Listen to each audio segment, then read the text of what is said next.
नमस्कार दोस्तों, स्वागत है हमारे YouTube चैनल में। दोस्तों, यूपी स्टाफ नर्स एलोपैथी परीक्षा आपकी होने जा रही है। बहुत ही महत्वपूर्ण क्लास चलने जा रही है दोस्तों। UP ANM, UP NHM ANM, इन सभी के लिए दोस्तों यह प्रश्न बहुत ही महत्वपूर्ण है। तो वीडियो को अंत तक देखिएगा दोस्तों। हर एक प्रश्न आपको मैं बताऊँगा, उसका उत्तर भी बताऊँगा और रट लीजिएगा दोस्तों। ऐसे ही क्वेश्चन आपको प्रश्न जो है देखने को मिलेंगे। चलिए दोस्तों, सबसे पहले वीडियो को एक लाइक कर दीजिए दोस्तों। चैनल पर नए तो सब्सक्राइब जरूर कर लीजिएगा और वीडियो को ज़्यादा से ज़्यादा शेयर करिएगा। दोस्तों एक बार सभी लोग बताइएगा, आवाज़ आ रही कि नहीं आ रही दोस्तों? ठीक है। मस्तिष्क का कौन सा हिस्सा सांस लेने को नियंत्रित करता है? तो दोस्तों कौन सा हिस्सा करता है? मज्जा जो होता है वही करता है। नेक्स्ट पे चलते हैं। निम्नलिखित में से मानव मस्तिष्क का वह हिस्सा कौन सा है जिसमें विचारों का संग्रह होता है? तो वह दोस्तों होता है अग्र मस्तिष्क जो होते हैं। नेक्स्ट है दोस्तों, वीडियो को शेयर करते रहिएगा दोस्तों। यह मैराथन क्लास है, बहुत कम समय बचा है आपके पास। क्लास से छठा है, सॉरी। किस समिति को स्वास्थ्य सर्वेक्षण और योजना समिति के रूप में जाना जाता है? तो किसको जानते हैं दोस्तों? मुदालियर समिति को जाना जाता है। कान का भाग जो संतुलन बनाने में सहायक होता है तो वह कौन सा होता है दोस्तों? अर्धवृत्ताकार नलिकाएं जो होती है। ऑप्शन ए हो जाएगा। और यह दोस्तों एएनएम के लिए भी क्लास बहुत ही महत्वपूर्ण है, तो एएनएम की भी बहनें यह प्रश्न को जरूर करें। पांचवा क्वेश्चन दोस्तों, शरीर में सबसे अधिक पाया जाने वाला ऊतक कौन होता है? संयोजिक ऊतक होता है। एक तंत्रिका को सूखने की प्रक्रिया में मदद करती है, कौन सी करती है दोस्तों? वह घ्राण तंत्रिका होती है। देखिए दोस्तों, बहुत से अभ्यर्थियों का अंग्रेजी बहुत कमज़ोर होता है, इसलिए मैं आपको हिंदी वर्जन में पढ़ा रहा हूँ और इंग्लिश वर्जन भी आप वहाँ देखिए पेपर में हिंदी इंग्लिश दोनों दिया रहेगा, जिसमें आपको समझ में आएगा उसमें आप करिएगा। लेकिन मैं तो हिंदी में आपको इसलिए प्रेफर कर रहा हूँ कि बहुत से अभ्यर्थी हिंदी मीडियम के हैं, अंग्रेजी बहुत कम समझ पाते हैं, तो इसलिए जो है। चलिए क्वेश्चन नंबर 7 में चलते हैं। 7वां क्वेश्चन है दोस्तों, पूछ रहा मस्तिष्क का वह भाग जो व्यक्ति के बैठने की अवस्था तथा संतुलन को कायम रखता है तो वह कौन सा है दोस्तों? अनुमस्तिष्क कहते हैं। मानव नेत्र किसी वस्तु का प्रतिबिंब कहाँ बनाता है? तो वह कहाँ पे बनाता है दोस्तों? रेटिना पर ही बनाता है। क्वेश्चन 9वां है दोस्तों। 9वां में पूछ रहा है आपका, हमारे शरीर में कुल कितनी मांसपेशियां होती हैं? बहुत बढ़िया क्वेश्चन, रिपीटेड क्वेश्चन है। तो कितनी मांसपेशियां होती हैं? 639 होती हैं। ऑप्शन बी हो जाएगा। जहां 639 देखिए ठोक दीजिएगा दोस्तों, हमारे शरीर की कुल मांसपेशियां। नेक्स्ट पे चलते हैं। क्वेश्चन 10वां है आपका दोस्तों, ऐसे न्यूरॉन जो एसिटाइल कोलिन का श्रावण करते हैं उन्हें हम क्या करते हैं? उन्हें हम कहते हैं कोलिनर्जिक कहते हैं। नेक्स्ट पे चलते हैं। कपालीय तंत्रिकाओं के कुल कितने जोड़े होते हैं? तो कुल दोस्तों आपके 12 जोड़े होते हैं कपाली तंत्रिका। देखने की दृष्टि के कार्य में तंत्रिका सहायक होती है, तो वह कौन सी होती है दोस्तों? ऑप्टिक जो होती है वह देखने में सहायक होती है। 13वां क्वेश्चन है, मधुमेह मेलाइटिस आमतौर पर निम्न द्वारा पहचाना जाता है, तो किसके द्वारा पहचानते हैं दोस्तों? शर्करा मेह मतलब मिठाई के द्वारा मतलब देखा जाता है। विल्सन रोग की विशेषता क्या है? तो विल्सन रोग की विशेषता जो होती है दोस्तों, जिगर, गुर्दे और मस्तिष्क में तांबे का संचयन होना। क्वेश्चन नंबर 15 पर चलते हैं। इनमें से क्या संचार के नोड में एक गैर मौखिक संदेश नहीं है? बहुत बढ़िया क्वेश्चन है। तो क्या नहीं है? स्वर और आवाज़ का पिच जो है दोस्तों यही नहीं है आपका। बाकी चेहरे के भाव, इशारा, छूना, ये सब जो है होता है। ब्लाइंड स्पॉट किस रूप में जाना जाता है? ब्लाइंड स्पॉट जो है दोस्तों ऑप्टिक डिस्क में जाना जाता है। इसके पहले क्लास में अभ्यर्थी कहते थे सर आवाज़ ठीक से नहीं आ रही है, इस क्लास में बताइए आवाज़ आ रही है। क्वेश्चन नंबर 17 चलते हैं। एक मानव शरीर में अनैच्छिक मांसपेशियां कहाँ होती हैं? क्वेश्चन नंबर 17 तो दिल पर होती है दोस्तों, अनैच्छिक जो होती है। मानव त्वचा की औसत मोटाई पूछ रहा है, कितनी होती है?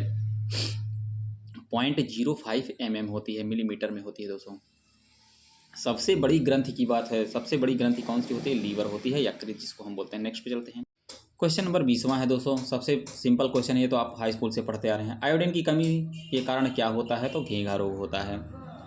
सिंपल भी क्वेश्चन पूछे जाते हैं। अंडा अंडाशय से कोख में किसके माध्यम से लाया जाता है? तो किसके माध्यम से लाते हैं दोस्तों? डिंब वाहिनी से। प्रजनन, मानव प्रजनन प्रणाली का कौन सा हिस्सा मानव के रक्त में भ्रूण का पोषण प्राप्त करने में मदद करता है? तो कौन सा करता है दोस्तों? आपका गर्भनाल होता है, यही करता है। एपेस्टीन बार वायरस विशेष रूप से प्रभावित करता है, तो किसे वो प्रभावित करता है दोस्तों? बी लिम्फोसाइट को प्रभावित करता है एपेस्टीन बार जो होता है। नेक्स्ट पे चलते हैं। हमारे शरीर में नमक की मात्रा कितनी प्रतिशत होती है? तो नमक की मात्रा जो होती है 0.04% होती है।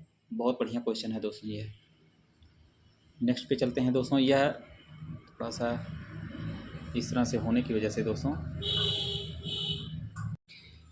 25वां क्वेश्चन है। 25वां में पूछ रहा है शरीर के किस भाग में पित्त मतलब बाइल जूस का उत्पादन होता है। बहुत बढ़िया क्वेश्चन है दोस्तों। तो कहाँ पर होता है बाइल जूस का उत्पादन? क्वेश्चन नंबर 25वां, तो लीवर से ही होता है। लीवर के बगल में ही पित्त की थैली होती है।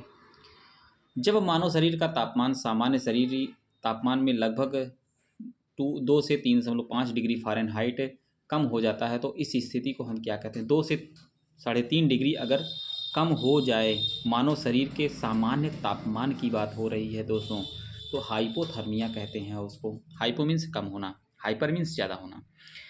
एक सामान्य मनुष्य 1 मिनट में सांस लेता है तो कितनी बार सांस लेता है दोस्तों? 14 से 18 बार लेता है। नेक्स्ट चलते हैं। किस प्रक्रिया द्वारा श्वसन के दौरान गैस रुधिर में प्रवेश करती है और फिर उसे छोड़ती है? तो किससे किससे करती है दोस्तों? विसरण और सक्रिय परिवहन के द्वारा। नंबर 29 पर चलते हैं। लंबे समय की कसरत का मुख्य ईंधन होता है, तो लंबे समय की कसरत का मुख्य ईंधन जो होता है वह वसा होता है दोस्तों, जो फैट बोलते हैं। क्वेश्चन नंबर 30 पर चलते हैं। मानव श्वसन में क्या छोड़ा जाता है? तो मानव श्वसन में जो है कार्बन डाइऑक्साइड छोड़ा जाता है।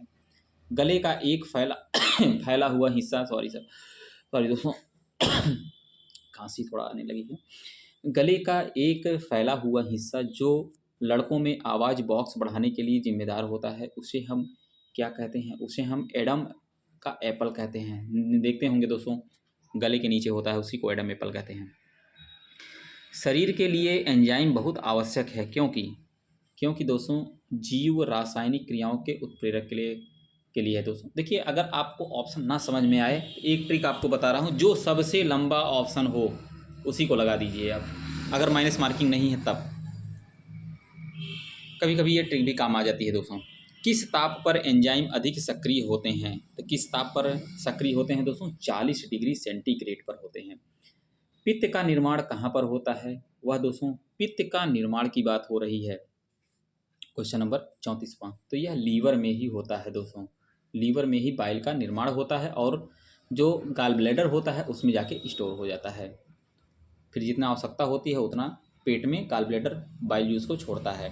मानव शरीर में सबसे कठोर पदार्थ हो, बहुत बढ़िया दोस्तों क्वेश्चन है, वह कई बार पूछा गया है। तो दंत वलक, इनेमल जिसको कहते हैं। एंजाइम क्या होते हैं? तो एंजाइम जो होते हैं दोस्तों प्रोटीन होते हैं। All enzymes are protein. English में हम लोग पढ़े हैं ऑल एंजाइम्स आर प्रोटीन, सभी एंजाइम जो है प्रोटीन होते हैं। ऑप्शन सी हो जाएगा। नाड़ी गति द्वारा डॉक्टर ज्ञात करता है, तो नाड़ी गति के द्वारा डॉक्टर क्या ज्ञात करते हैं? अक्सर देखते होंगे कि गांव में जो प्रैक्टिशनर होते हैं कभी कभी ऐसे नाड़ी पकड़ लेते हैं, तो उनको अनुभव हो जाता है कि नाड़ी से क्या पता चलता है। क्वेश्चन नंबर 37वां, तो नाड़ी से जो पता चलता है दोस्तों, हृदय की धड़कन पता चलती है। जब आप स्पिग्नोमैनोमीटर से बीपी चेक करते हैं तो नाड़ी से ही तो देखा जाता है दोस्तों। मुख्य रूप में कौन सी रक्त वाहिकाएँ हमारे शरीर के विभिन्न भागों में हृदय तक रक्त का वहन करती है? तो कौन है दोस्तों? ये शिराएँ होते हैं। शिराएँ धमनियाँ दो होती हैं, लेकिन जो शिराएँ जो है रक्त वाहिकाओं का करती हैं। नेक्स्ट पे चलते हैं। क्वेश्चन नंबर 39 पर चलते हैं। 39वें में दोस्तों, वयस्क मनुष्य के प्रति मिनट हृदय धड़कन की दर का सामान्य परास क्या है? बहुत बढ़िया क्वेश्चन है। तो क्या होता है दोस्तों, हृदय धड़कन की बात है 60 से 80 होता है वयस्क मनुष्य की। ऑप्शन बी हो जाएगा। टीबिया अस्थि कहाँ पर पाई जाती है? क्वेश्चन नंबर 40वां, तो यह पैर में पाई जाती है। टीबिया एंड फिबुला जो होती है दोस्तों।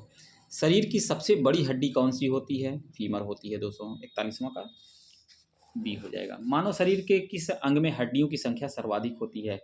तो हड्डियों की संख्या सबसे ज़्यादा कशेरुकाओं में होती है दोस्तों, सबसे ज़्यादा। आँख का रंग किसमें मौजूद वर्णक पर निर्भर करता है? तो किस पर निर्भर करता है दोस्तों? यह शलाकाओं में होता है ज़्यादा करके। क्वेश्चन नंबर 44 पर चलते हैं। अंधेरे में देखने की आँख की क्षमता एक बैंगनी वर्णक के उत्पादन के कारण होती है जिसका नाम रोडोप्सिन होता है दोस्तों। ऑप्शन बी हो जाएगा। 44 का बी हो जाएगा। एनोस्मिया किसे कहते हैं? स्मेल की संवेदना कम हो जाए। ऑप्शन बी, ऑप्शन बी होगा दोस्तों। मतलब घ्राण, मतलब जो सूंघने का है संवेदना कम हो जाए उसको एनोस्मिया कहते हैं। टर्म से भी क्वेश्चन पूछे जाते हैं, आप लोग इसको जरूर देखिएगा। क्वेश्चन नंबर 46 पर चलते हैं। 46 में पूछ रहा है मानव शरीर में किडनी निम्नलिखित में से किस प्रणाली का भाग है? तो यह मूत्र संबंधी है दोस्तों। पहला क्योंकि मूत्र वगैरह इसी से निकलते हैं छनकर। ट्रेड मिल टेस्ट कौन सी है? ट्रेड मिल टेस्ट कौन सी चिकित्सा में से संबंधित है दोस्तों? बहुत बढ़िया क्वेश्चन है। ट्रेड मिल जो होती है यह हृदय से है, हार्ट से है। भ्रूण को भोजन किस माध्यम से प्राप्त होता है? क्वेश्चन नंबर 48वां, यह गर्भनाल से प्राप्त होता है दोस्तों। नेक्स्ट क्वेश्चन चलते हैं। पुरुषों के वंध्याकरण शल्य की क्रिया को क्या कहते हैं?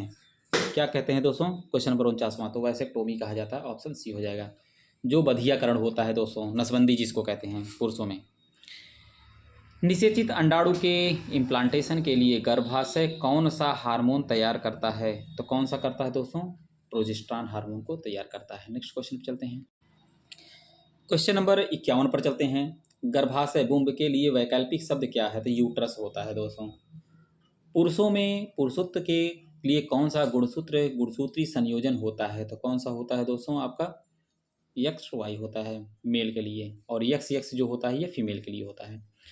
शरीर में मास्टर ग्रंथि किसे कहते हैं? तो दोस्तों मास्टर ग्रंथि जो होती है उसमें पिट्यूटरी ग्लैंड को कहते हैं। इंसुलिन निम्नलिखित में मनुष्य के किस अंग से निकलता है? तो इंसुलिन मनुष्य के पैनक्रियाज से निकलता है दोस्तों। ऑप्शन ए हो जाएगा। क्वेश्चन नंबर 55 पर चलते हैं। लैंगरहैंस के द्वीप जो इंसुलिन का स्राव करते हैं स्थित होते हैं कहाँ पर होते हैं? लैंगरहैंस के अग्नाशय में होते हैं दोस्तों, पैनक्रियाज में। मनुष्य की आंखों की स्वस्थ क्रियाशीलता कौन सा विटामिन बढ़ाता है? तो विटामिन ए जो होता है वही जो बढ़ाता है दोस्तों। ऑप्शन डी हो जाएगा। ऐसे ही टर्म पूछेंगे घुमा फिरा के। अब देखिए यहाँ पे भी एक आ गया, रतौंधी निम्नलिखित में किसके कारण से होता है? तो विटामिन ए की कमी के कारण से होता है।